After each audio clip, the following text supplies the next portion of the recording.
Every year, capable data engineers walk into the Microsoft Azure Databricks Data Engineer Associate exam feeling prepared, only to discover that success depends on applying concepts to real-world scenarios, not just memorizing features. If you're pursuing the DP-750 certification, this video is for you. You'll work through advanced practice questions with detailed explanations that reflect the challenges of the real exam. These aren't simple recall questions. They'll test your understanding of Delta Lake optimization, Spark performance, streaming pipelines, governance, orchestration, and security. Track your answers before each explanation to sharpen the problem-solving skills you'll need on exam day. Question number 1. You have an Azure Databricks workspace that contains a job in Lakeflow Jobs named Job 1. Job 1 contains multiple tasks. Failures of non-critical tasks must be logged, but must not trigger notifications. Notifications must be triggered only when critical tasks have failed, and Job 1 has completed. You need to configure the job alerting behavior. What should trigger a notification? A. A task failure. B. A job failure. C. Job success. D. Task success. Pause for 5 seconds and choose the correct answer. The correct answer is B. According to Microsoft Learn, Lakeflow jobs support notifications at both the job and task levels. Since only critical task failures should trigger alerts after Job 1 completes, job failure is the correct notification because it alerts only when the overall job fails. Task failure would notify on every failed task, including non-critical ones, while job success and task success do not meet the failure alerting requirement. Question 2. You have an Azure Databricks workspace that is enabled for Unity Catalog and contains a managed Delta table named Table 1. Table 1 stores customer data. You need to implement a data retention solution that meets the following requirements. Deleted data must be retained for 30 days to support audits. Deleted data that is older than 30 days must be removed permanently. The solution must minimize administrative effort. Which 2 properties should you configure? Each correct answer presents part of the solution. Note, each correct selection is worth 1 point. A. Delta.time until archived. B. Delta.deleted file retention duration. C. Delta.auto-optimize.auto-compact. D. Delta.log retention duration. Pause for 5 seconds and choose the correct answer. Correct answer, B and D, according to Microsoft Learn, Delta.de leaded file retention.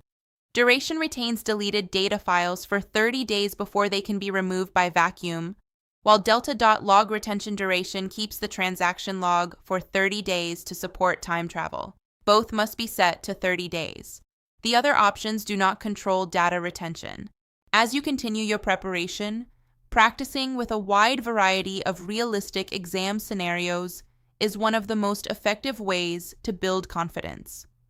Resources like SearchHero.com offer extensive practice questions and practice tests that can help reinforce the concepts you're learning alongside Microsoft's official documentation. Question number 3.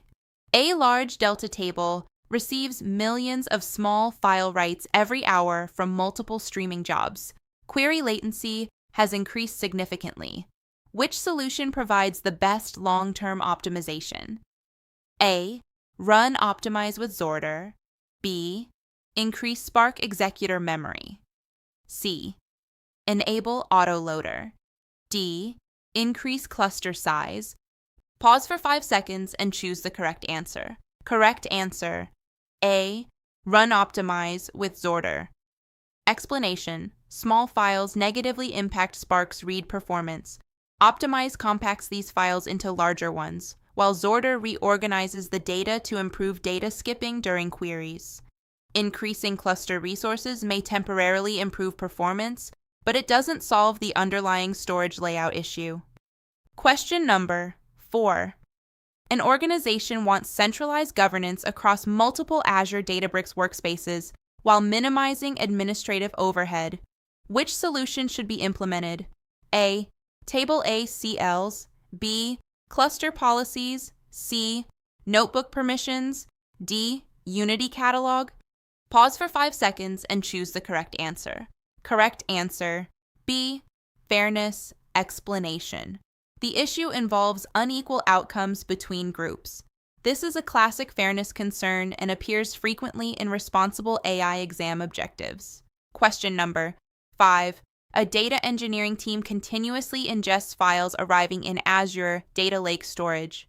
Which ingestion technology minimizes file discovery overhead while scaling efficiently?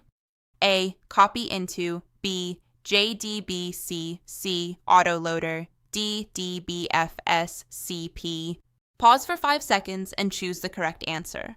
Correct answer, C. Autoloader. Explanation.